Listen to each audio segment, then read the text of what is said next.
The Secretary in the Department of Economic Affairs, Mr. Shaktikant Das, the Law Secretary, Mr. Suresh Chandra, distinguished delegates from all the BRICS nations, ladies and gentlemen. This is the concluding session of this conference which dealt with the international arbitration in the BRICS itself.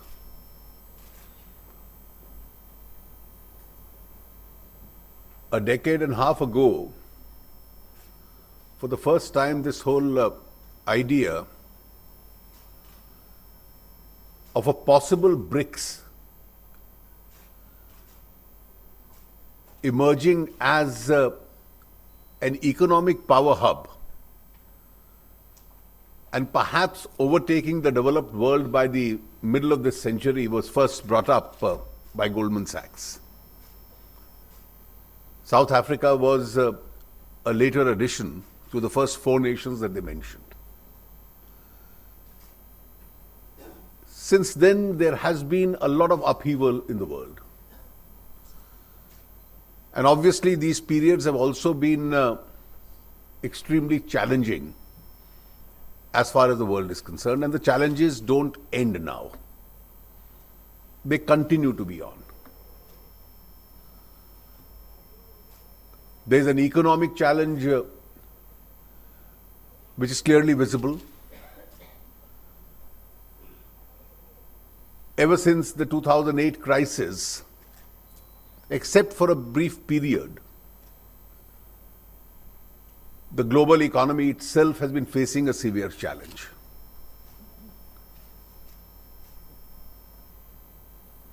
Some nations have tried to keep pace with a reasonable amount of growth rates. And it was the emerging economies,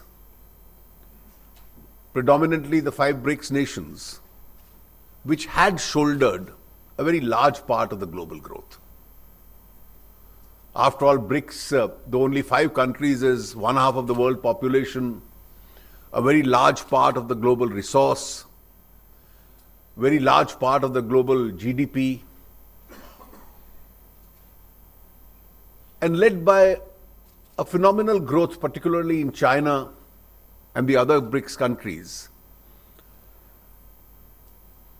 It was this high pace of growth which was shouldering the global growth. But then in the last few years, the challenges have changed. The drop in commodity prices, mineral prices, has brought about its own challenges in Russia, in South Africa, in Brazil, because each one of these economies had some special features. Brazil was a agriculture and a commodity powerhouse. South Africa has a very rich mineral resource. Russia has a large resource, a huge historical capability. And obviously, China could not be expected to grow continuously at that phenomenal 9.5%, which they did for about 30 years. That was a phenomenal process. And therefore, the Chinese themselves conceded that the new Chinese normal was far lower than that. But notwithstanding that, these emerging economies still were ahead of the world. Though transiently, because of commodity prices and resource prices, oil prices, some of them are also facing serious challenges. But these economic challenges are almost running parallel to the political challenges which have come up. And amongst the political challenges, you have security threats created with the ISIS phenomena. You have a new wave of protectionism in the developed economies.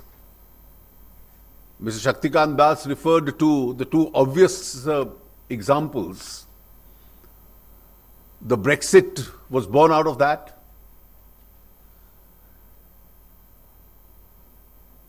On FTAs in the most developed economy of the world, there is a very strong current and a comment being made if we see the narrative of the US presidential election.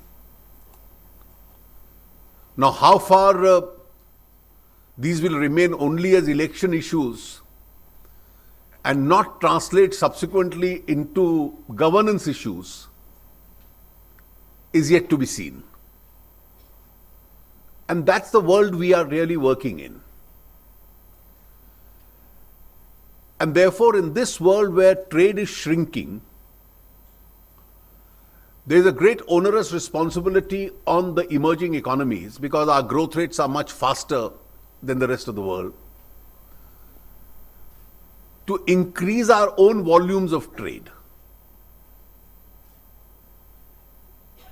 Experiments globally have shown that those economies which have connected either their technologies or innovations because of technologies, their manufacturings, their resources, their ability at services with the global markets, and which have targeted the global markets and integrated with them, have mutually benefited.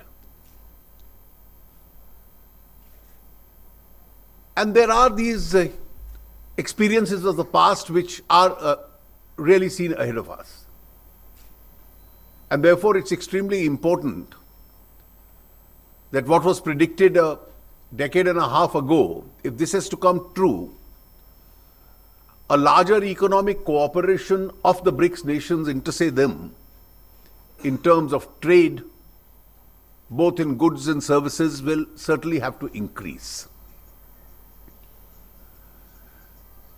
Many of the economies are already big power centers, manufacturing power centers. And obviously, with the increase of trade in the current world, challenges will come up as to how trade issues between investor and investor and between investor and the states are to be resolved. There are many forums which were created earlier.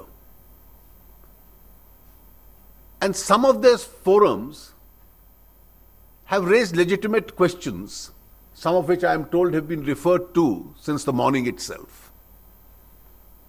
The rationale behind arbitrations is that you automatically don't submit to the domestic jurisdiction of the domestic courts itself. If parties represent entities in different international jurisdictions, they find it inherently difficult to submit to the jurisdiction of courts in one particular jurisdiction. They fear an institutional bias, and therefore to create the credibility and maintain the credibility of the decision-making process and the dispute resolution process, in various international trades you look for a neutral forum and you look for a neutral applicability of law. The experience over the years has been that some centers did monopolize a bulk of the international arbitrations. It must be said to their credit that they developed capacities. They created arbitrators of stature. They created a set of international lawyers who could practice from one jurisdiction to the other and who were familiar with processes the world around. And therefore, those jurisdictions tended to have a big share in the pie as far as the international arbitrations were concerned. many a countries feared and have been suggesting that the awards emerging out of these arbitrations are at times loaded against the emerging economies. And therefore, the need has been felt to develop parallel arbitration centers across the world. So, let alone London, let alone Paris, now we see Singapore emerging as an important arbitral center. And therefore, intersay the BRICS nations to resolve trading disputes which may arise out of the BRICS nations itself. It's extremely important that we have to develop a mechanism as far as the BRICS nations is concerned. Now, in order to develop this mechanism, it's also necessary that we have arbitrators of great credibility. We have lawyers representing countries and parties who are lawyers with a great international lawyering ability. We also need to have a lot of restraint as far as domestic jurisdiction of courts is concerned to interfere in those arbitrations itself. You also need to create a mechanism where capacity building into, say, the BRICS nations takes place. And therefore, in each one of us, we are able to develop these centers and also